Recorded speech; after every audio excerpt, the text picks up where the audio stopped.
Hey, so I noticed that for lesson 4, there's a little bit of confusion. So let's just review. So this is objective 8.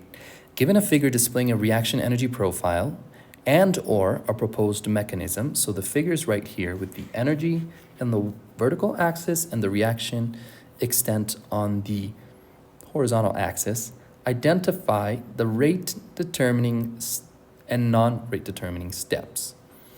So the conceptual is, from the figure above, which step in the reaction is the rate determining? This is the one with the solutions. I want the other one. Which one is the rate determining step? Well, it's going to be the one with the highest activation energy. So this is the highest, right? And these are a little bit smaller. So this is the rate determining step. Rate determining step. And so that's the first step. Okay? Now, from the figure above, how many non-rate determining steps are there? Well, there's this one and this one, right? Because this is 1 step, 2 steps, 3 steps. So that's a total of 2 more. There's 2 more valleys, if that's one way to think about it.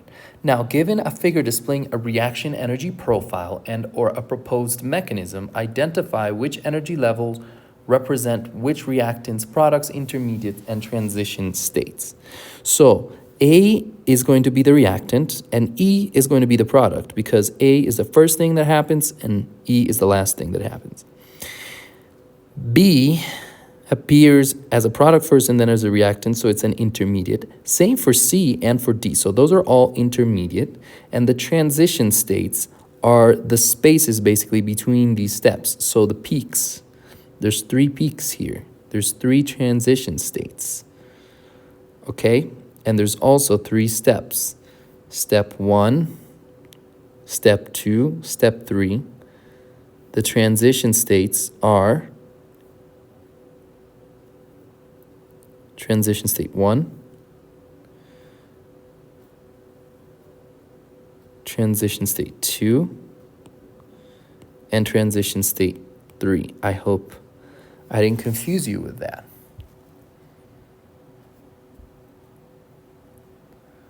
How many intermediates are present in the proposed mechanism above? Well, we just talked about that. And the transition states are the peaks. Now let's talk about number 10. Given a figure displaying a reaction energy profile to which a catalyst is added, explain any changes that occur. Well, the figure shows the energy profile for a reaction with and without the use of a catalyst. Which of the following energy levels were affected by the addition of a catalyst? The reactant, the transition state, the product. Okay, well, I'm going to say that the reactant is going to be,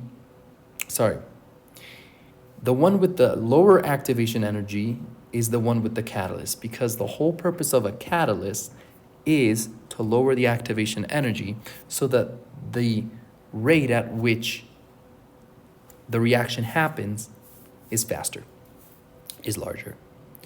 Now, which of the following energy levels were affected by the addition of the catalyst? Well, notice how the products and the reactants have the same energy levels.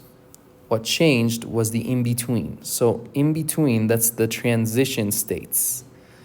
That's the transition states. And so how many transition states did we have